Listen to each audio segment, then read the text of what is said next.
Ici tout commence, dans cet épisode captivant de la quotidienne de TF1, Jasmine se trouve confrontée à une remise en question profonde depuis son retour de Shanghai.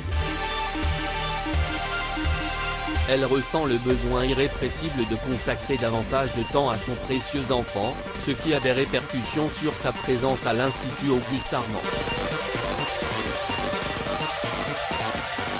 Claire Guinaud, une personne très préoccupée par l'avenir de Jasmine, lui suggère avec bienveillance de rejoindre l'équipe de Salomé, une équipe jeune et dynamique qui excelle dans l'art de la cuisine.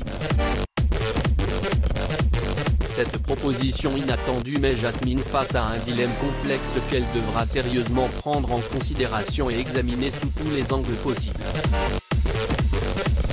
Pendant ce temps, Thibaut, le compagnon de Jasmine, est submergé par une inquiétude grandissante quant à l'état de leur relation. Se demandant si leur couple est en danger, il se questionne sur l'avenir de leur amour et des liens qui les unissent. Parallèlement, une proximité évidente s'est créée à l'Institut Auguste Armand depuis que Clotilde et Marc ont commencé à travailler en binôme. Cette nouvelle dynamique professionnelle ne va pas sans susciter quelques tensions et jalousies. Joachim, le compagnon de Clotilde, est particulièrement affecté par cette relation étroite entre sa bien-aimée et Marc. La jalousie et l'insécurité grandissent en lui, et cela se reflète dans ses interactions avec Clotilde. Espérant calmer les craintes de Joachim, Clotilde tente de le rassurer en affirmant avec conviction qu'elle et Marc ne sont que de simples amis. Mais cette simple affirmation sera-t-elle suffisante pour apaiser les doutes persistants de Joachim et préserver leur relation amoureuse? Carla et Souleymane se retrouvent seuls dans la réserve de l'Institut. Carla lui avoue avoir été distante pour le protéger, car elle voulait chercher ses parents biologiques sans l'inclure. Elle lui dit qu'il est comme son frère, une personne très chère à son cœur avec qui elle a partagé tant de moments inoubliables. Plus tard, Kelly et Lionel, qui sont également proches de Carla et Souleymane, taquinent Souleymane sur son futur rôle de père, imaginant les aventures et les défis qui l'attendent.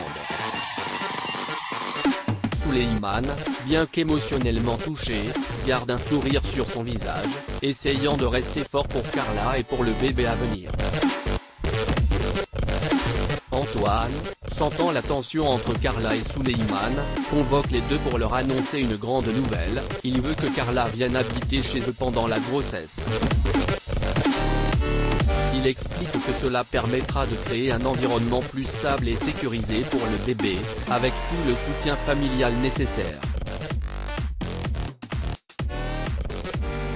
Carla et Souleymane, bien que mal à l'aise au départ, comprennent les bonnes intentions d'Antoine et acceptent finalement son offre, reconnaissant que c'est une opportunité de renforcer leurs liens familiaux et d'offrir le meilleur à leur enfant à venir. En arrivant dans leur nouveau logement, Carla ressent une grande panique. Les murs nus et les espaces vides amplifient ses inquiétudes envers l'avenir et ses doutes sur la capacité d'Antoine à comprendre et accepter la vérité. Elle réalise qu'Antoine veut vraiment devenir grand-père et elle se sent submergée par la pression de lui avouer la vérité sur l'identité du père du bébé. Elle réalise qu'Antoine veut vraiment devenir grand-père et elle se sent submergée par la pression de lui avouer la vérité sur l'identité du père du bébé. Le cœur lourd, elle décide finalement de lui parler, espérant que leur relation solide pourra traverser cette révélation et qu'il pourra accepter la situation avec amour et compassion.